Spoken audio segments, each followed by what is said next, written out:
Hi friends. எல்லாரும் எப்படி இருக்கீங்க? இன்னைக்கு நான் உங்களுக்காக ஒரு நல்ல கதைய படிக்க போறேன். கதையோட பெயர் திருப்பம். 2010ல திருமதி ஜோதிர்லதா கிரிஜா அவர்கள் எழுதின இந்த கத, சற்றே கண் திறக்க வைக்கக்கூடியது. நம்ம வாழ்க்கையில சில தருணங்கள் நம்மள சோதிக்க வரா மாதிரி இருக்கும். ஆனா, கடைசியில அது நம்மளுக்கு புரிய வைக்க வருகிற சில தருணங்கள் அப்படின்னு பிறகு தான் புரியும். நம்ப நெனைக்கிறது ஒண்ணு, நடக்கிறது ஒண்ணு. ஆனா, அப்படி நடக்கறதுக்கு பின்னால இருக்கிற காரணம் ரொம்பவே வித்தியாசமாக இருக்கலாம். ஒரு நொடியில எடுக்கப்படுற முடிவுகள் சில நேரங்கள்ல வாழ்க்கையோட பாதையே மாற்றிவிடும், திருப்பிவிடும். அப்படிப்பட்ட ஒரு உணர்ச்சி பூர்வமான ஒரு கதை இது. வாங்களேன் கதைக்கு போலாம். இதோ உங்களுக்காக திருப்பம். குமாரிக்கு ஒரே பரபரப்பாக இருந்தது. தன் தந்தையை தனியாக விட்டுவிட்டு கிளம்புவதற்கு அவளுக்கு இன்னும் 2 நாட்கள் தான் இருந்தன. தினகரனின் காதலை தந்தை மாரிசாமி ஏற்க மாட்டார் என்பதை அவரின் ஜாதி பற்று மிக்க நடவடிக்கைகளிலிருந்து அவள் அறிந்திருந்ததால் தான் அப்படி ஒரு முடிவுக்கு வரவேண்டியதாயிற்று. தான் செய்வது சரி இல்லை என்பது அவளுக்கு தெரிந்துதான் இருந்தது. இருப்பினும் அவளுக்கு வேறு வழி புலப்படவில்லை. குறிப்பிட்ட சூழ்நிலையில் சில தவறுகள் நியாயமானவை என்று அவள் தனக்குத்தானே சமாதானம் கற்பித்துக் கொண்டாள். ஓடிப்போகும் தவறை அவள் செய்யாதிருப்பின், அவள் வாழ்நாள் முழுவதும் அழுதவாறும், வேறு ஒருவருக்கு மனதால் துரோகம் செய்யும் தவறை செய்பவளாகவும் வளைய வரவேண்டியிருக்கும் என்பதால், இந்த தப்பை செய்வது சரிதான் என்று அவள் தனக்குள் சொல்லிக் கொண்டாள். அவளின் அப்பா வெளியே போயிருந்த நேரத்தில் புடவை, துணிமணிகளை தன் பெட்டியில் அடுக்கி வைப்பது போன்ற ஆயத்தங்களை ரகசியமாக செய்து கொண்டிருந்தாள். சில ஆண்கள் சொல்வது போல் கட்டிய சேலையுடன் வந்தால் போதும் என்று காதலன் தினகரன் அவளிடம் சொல்லவில்லை. ஓடிப்போய் தங்கப் போகும் அசல் ஊரில் தனக்கு ஒரு வேலை கிடைக்க கொஞ்ச நாள் ஆகும் என்பதாலும், தன் கையில் சொற்ப பணம் மட்டுமே இருந்ததாலும், அவள் தன் நகைகளை எடுத்து வந்தே ஆக வேண்டும் என்று சொல்லிவிட்டிருந்தான். பெட்டியை சாத்திய கணத்தில் வாசலில் அழைப்பு மணி ஒலிக்க, அவள் எழுந்து போய் கதவை திறந்தாள். பக்கத்து வீட்டு பங்கஜம்மா புன்சிரிப்புடன் நின்றிருந்தாள். "வாங்கம்மா" என்றாள் குமாரி. அந்த அம்மாவும் உள்ளே வந்து உரிமையுடன் ஊஞ்சலில் உட்கார்ந்து கொண்டாள். அவள் சட்டமாக உட்கார்ந்த தோரணையிலிருந்தே ஏதோ முக்கியமான விஷயம் பேசத்தான் வந்திருக்கிறாள் என்பதை புரிந்து கொண்ட குமாரி, குழப்பத்துடனும் ஆவலுடனும் அவளை ஏறிட்டவாறு தானும் அவளுக்கு எதிரே ஒரு நாற்காலியில் உட்கார்ந்து கொண்டாள். "ஆ, ஏற்பாடெல்லாம் எந்த மட்டில இருக்கு?" என்று எடுத்த எடுப்பில் அவள் கேட்டதும் குமாரிக்கு தூக்கி வாரி போட்டது. "என்னது இப்படி கேக்குது இந்த அம்மா? எதையோ மோப்பம் பிடிச்ச மாதிரில இருக்கு." அவளது முயற்சியை மீறி அவள் முகம் வெளுத்தது. "ஆ, எது பத்தின ஏற்பாடும்மா?" என்று வினவிய போது குரலின் தடுமாற்றத்தை அவளால் தவிர்க்க முடியவில்லை. "என்னம்மா கேக்குற? வெக்கமா? எல்லாம் உன் கல்யாணத்த பத்தி தான் கேக்குறேன்.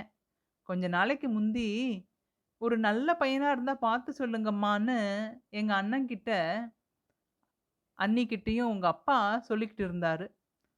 அவரும் பார்த்துக்கிட்டு இருக்கிறதா சொன்னாரு. அதான் ஏதாச்சும் அமைஞ்சுதான்னு கேட்கிறேன்." "அப்பாடா!" என்று மனசுக்குள் சொல்லியபடி நிம்மதி பெருமூச்சு விட்ட குமாரி, "ஒண்ணும் அமையலிங்கம்மா. எல்லாரும் ஏகத்துக்கு வரதட்சணை கேட்குறாங்க" என்றாள். வரதட்சணை கேட்குற இந்த அநாகரிகம் மேட்டுக்குடிக்காரவங்க கிட்ட இருந்து தான் மத்தவங்க கிட்ட எல்லாருக்கும் வந்துட்டது. இந்த காலத்துல காதல், ஊதல்ன்றாங்க. ஆனாலும் அவங்களும் எங்க அம்மாவோட நீ நிம்மதியா வாழ்க்கை நடத்தணும்னா, வரதட்சணை கொடுத்துடுறது தான் நல்லதுன்னு கூசாம சொல்றாங்க. ஹம். குமாரி ஒன்றும் சொல்லாதிருந்தாள். எனக்கு தெரிஞ்ச ஒரு பொண்ணுக்கு அவங்க அப்பனால காலாகாலத்துல கல்யாணம் பண்ணி வைக்க முடியல. அதுக்குள்ள எவனோடவோ சிநேகிதம் ஏற்பட்டு ஓடி போயிருச்சு அந்த பொண்ணு. அவன் அவளோட நகைகளை எல்லாம் பறிச்சுக்கிட்டு ஒரு லாட்ஜ்ல அம்போன்னு விட்டுட்டு போயிட்டான். போலீஸ் கேஸுன்னு அவள கூட்டிக்கிட்டு போயிட்டாங்க. ஆனா நல்ல வேளையா அந்த இன்ஸ்பெக்டர் நல்ல மனுஷன். அவள என்ன ஏதுன்னு விசாரிச்சு, தன் மனைவியோட அவளை கூட்டி வந்து அந்த பெண்ணோட வீட்ல ஒப்படைச்சுட்டு போயிட்டாரு. அந்த பெண்ண கோவிச்சுக்க கூடாதுன்னு அவளோட அப்பங்காரன்கிட்ட சொல்லி சத்தியமும் வாங்கிட்டாரு. ஆனா, அதுக்குள்ள இந்த பொண்ணு ஓடிப்போன விஷயம் அரசல் புரசலா ஊருக்கு தெரிஞ்சு போயிடுச்சு. அதுக்கு அப்பால அந்த பொண்ணுக்கு கல்யாணமே ஆகல. தங்களோட பழைய கதை யாருக்கும் தெரியக்கூடாதுன்றதுக்காக அவங்க வேற ஊர்ல குடியேறினாங்க. அந்த பொண்ணு லாட்ஜ்ல அவனோட 2 நாள் இருந்துட்டதால, ஒரு குத்த உணர்ச்சியில வேற யாரையும் கட்டிக்க மாட்டேன்னுடுச்சு. அதுக்கு அப்பால அது புருஷன இழந்துட்ட விதவைங்கிறதா அவளோட அப்பங்காரன் ஒரு பொய்யையும் சொல்ல வேண்டியதாச்சு. ஹம். குமாரி மனதுக்குள் எண்ணினாள். இந்த பங்கஜம்மா எதுக்கு இதையெல்லாம் என்கிட்ட வந்து மெனக்கெட்டு சொல்லிக்கிட்டு இருக்குது? உங்க அப்பா ரொம்ப நல்ல மனுஷன் குமாரி. உங்க அம்மா செத்து போனப்போ அவருக்கு 36 வயசு தான். உனக்கு 4 வயசு. சில பேர் அவர்ட்ட வந்து குழந்தைகளை வளர்க்கறதுக்கு ஒரு பொம்பள வீட்ல வேணுமேன்னு சாக்கு சொல்லிட்டு 2ஆம் கல்யாணம் கட்டிக்க சொன்னாங்க. ஆனா உங்க அப்பா அப்படி செய்யல. எத்தினி பேரு வல வீசுனாங்க தெரியுமா? அவர் மசியவே இல்லையே! மாற்றான் தாய்ன்னு ஒருத்தி வந்தா, அவ என் ஒரே மகள கொடுமைப்படுத்துவாளோ என்னவோ! நல்ல பொம்பளைங்களும் இருக்காங்க தான். ஆனா, என்னால அப்படியெல்லாம் விஷப்பரீட்சை பண்ண முடியாது. என் மக தான் எனக்கு முக்கியம். அப்படின்னுட்டாரே மனுஷன். பங்கஜம்மாவை ஒரு புதிய ஆர்வத்துடன் கவனித்தாள் குமாரி. மிக மிக சிறு வயதிலேயே கைம்பெண்ணாகி அண்ணனின் வீட்டோடு இருக்க வந்துவிட்டாள் என்று அவளைப் பற்றி குமாரி அறிந்திருந்தாள். இந்த அப்பா பக்கத்து வீட்டு கைம்பெண்ணை மணந்து அவளுக்கும் வாழ்வு அளித்திருக்கலாமே என்று அவளது எண்ணம் இப்போது அர்த்தமற்று ஓடியது. என்னம்மா யோசிக்கிற குமாரி?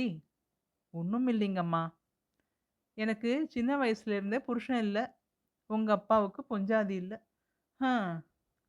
பங்கஜம்மாவிடமிருந்து இன்னும் எத்தனை ஹூம்களை கேட்கப் போகிறோமோ என்று நினைத்து மனசுக்குள் சிரித்து கொண்டாள் குமாரி. உங்க அப்பா மனசு கோணாம நடந்துக்க குமாரி.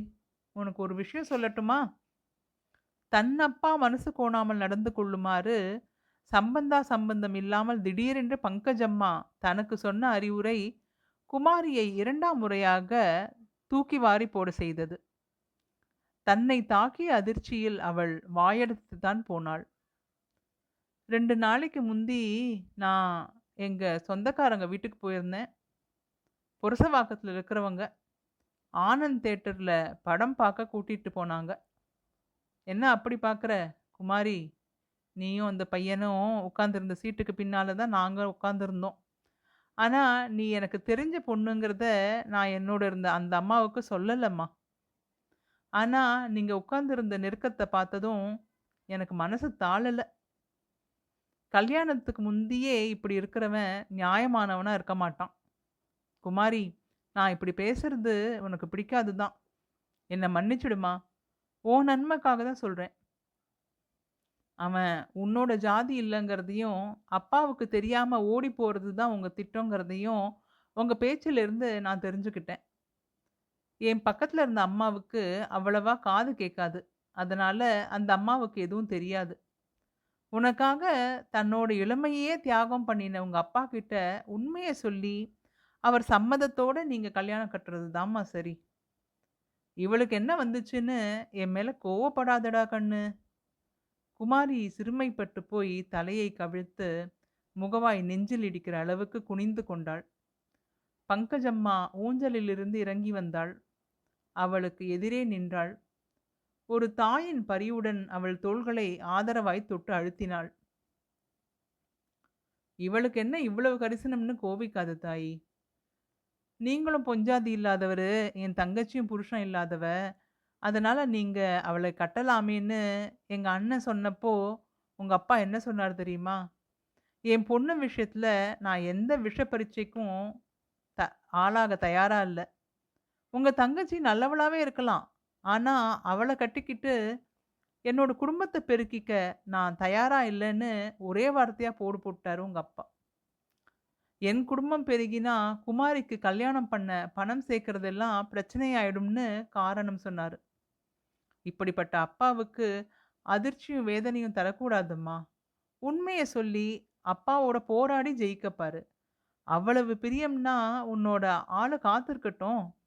இதுக்கு இடையில உங்க அப்பா உன்ன வலுக்கட்டாயமா வேற யாராச்சுக்கும் கட்டி வைக்க பார்த்தாருன்னா, அப்ப நானே சண்டை போட்டு உன் கல்யாணத்துக்கு உதவி பண்ணுவேன்.